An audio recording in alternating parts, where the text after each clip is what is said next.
I went to my Arab friends. Excuse me, I just want you to help me interpret this verse. They go, oh dear. I was a look on their face. Yeah, let's try this verse. Let's try to, just word by word. I just want to, just literally, don't read into it anything. They said, Jeff, we hardly ever read the Quran. Okay, that'll help. So the verse says, فَأَزَلَهُمْ الشَّيْطَانُ مِنْهَا. So we read it. Word by word, take me another list. So, أَزَلَهُمْ shaitan. Satan did what? Satan what? What's the word mean? Well, he said it's the causal form 4 of the verb zella, which means to slip. It means to cause a slip, to make a slip. He said, are you sure about that? He looked at me. Make a slip? Satan made them slip? We got on an Arabic English dictionary. I looked it up. It says slip. It says a momentary loss of focus. A brief loss of focus. The greatest sin? A brief loss of focus? My brother Mark, whenever he used to make a mistake, he also used to toss it up. I say, I'm sorry, Jeff, I slipped up. My Uncle Bob, when he used to pick me up from work 10 minutes late every day, or 15 minutes, he was an alcoholic also, my Uncle Bob. But he used to always come and pick me up for work late. He used to say, sorry, Jeff, slipped up. Won't happen again. Every single day. But the connotation is it's something minor. And here it was. It means something minor. It's a slip. Satan caused them to slip and expelled them from the state in which they were. They were no longer the state in which they were. How could that be a slip? And then I thought about it. Wait a minute, Jeff. You just can't let go of your background. Was it anything but a slip? Was it really all so bad? Did they murder somebody? Did they commit highway robbery? Did they commit grand theft? They didn't even bump off a 7-Eleven. They had a couple pieces of fruit. You're not going to throw somebody into jail and throw in a lock and key for eating an apple, for God's sake. It doesn't say it was an apple, but, they ate something. Yeah, it's just a slip. According to the Quran, everything it says in the Quran, everything it will say after this, it was just a slip, it was a minor thing. And God, through the next verse, forgives them right away. But here it says, but Satan caused them to slip and expelled them from the state in which they were. And we said, go down, all of you together. Some of you will be adversaries of others. I thought. Well, the angels alluded to that, though. And then on earth will be your dwelling place and provision for a time. Dwelling place and provision? No, you got it all wrong. Earth is not your dwelling place and provision. Earth will be pain for you. That's what it says. That's what it's supposed to say. You're going to be in pain there, and you're going to stub your toe on the ground, and there's going to be thorns, and it's going to work by the sweat of your brow, and you're going to be a working creature like a slave. And then what else? And then the woman. Where's the woman? And then the woman. You, because you tempted man and leagued yourself with Satan, you will suffer everyday labor pains. You, monthly period. And the worst of all, even though you're more intelligent than man, because you duped him with a league by leading with Satan, he will be made to rule over you. It's powerful. It is powerful. But here in the Quran, I'm not making fun of it. I love that story. Always did. But here the Quran's emphasizing and using this vehicle to just bring out a different perspective on life. Because here, God doesn't lose it.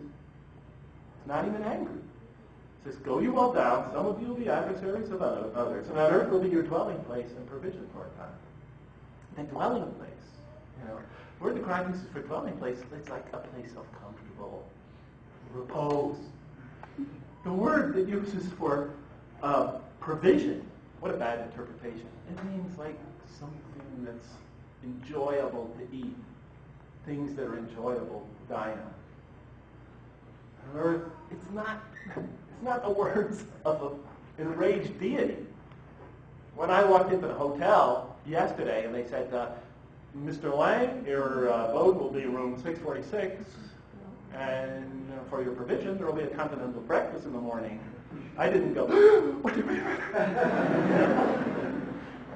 It's It's not the word of somebody who's angry at you. And then, it's okay, God's not angry. Why is he putting them on earth, I thought? What's going on here? And then the next verse confused me more. Then Adam received words from his Lord. And his Lord turned to him mercifully. For he's truly oft returning, ever merciful. What's all this talk about mercy, forgiveness, and turning towards Adam? In the Quran, the word tawab means that God turns towards others. He just doesn't forgive. He reaches out, he assuages, he guides, he inspires, he helps.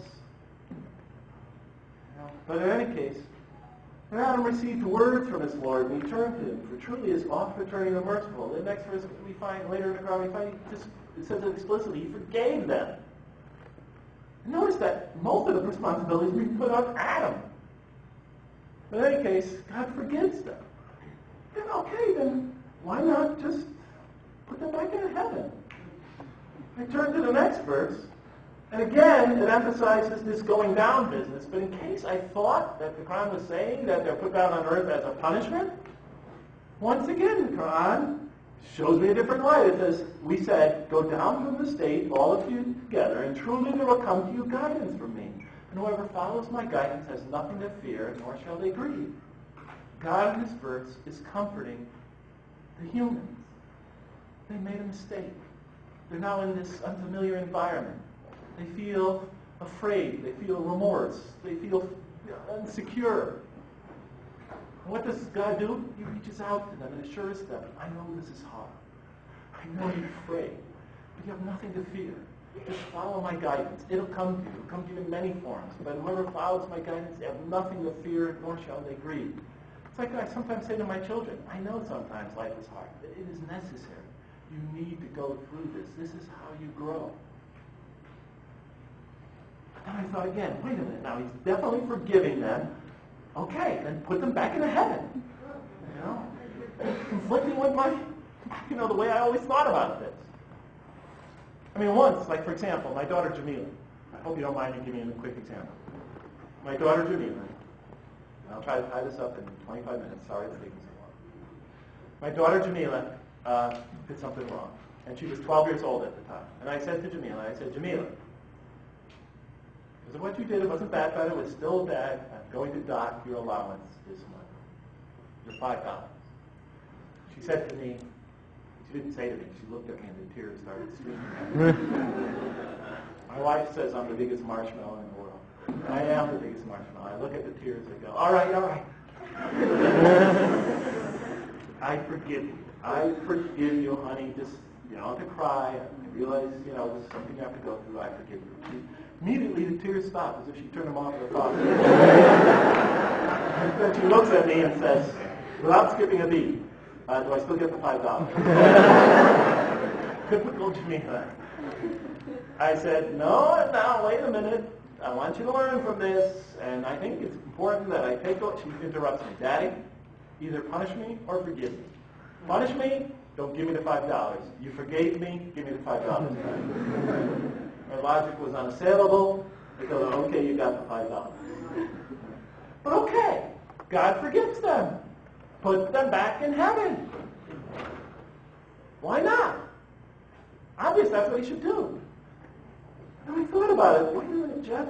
Nowhere in this does it suggest that humans on earth as a punishment. When God says, I'm about to put the humans on earth to be my vicegerents, the angels ask the obvious question. That would be a perfect place for the Quran to clarify, yes, I know, they are destructive creatures, and when they do that kind of violence, then I'm going to put them on earth as a punishment. No. It says, no, you didn't see, I see the big picture. See, they're very intelligent, and they're moral beings, and they can grow morally and spiritually. And when does he finally put them on earth? They go through this development pattern. Not when they grow spiritually, not when they grow intellectually, not when we find out all about them. They're finally get ready to go down on earth. When does God feel they're ready? When they exercise their first independent choice, their ability that God gave them to make an independent choice. Then they're ready. Then he puts them on earth. And then he forgives them immediately. I just finally got to my head. It was banging in my head. Boom, Jeff, think. You're not here as a punishment.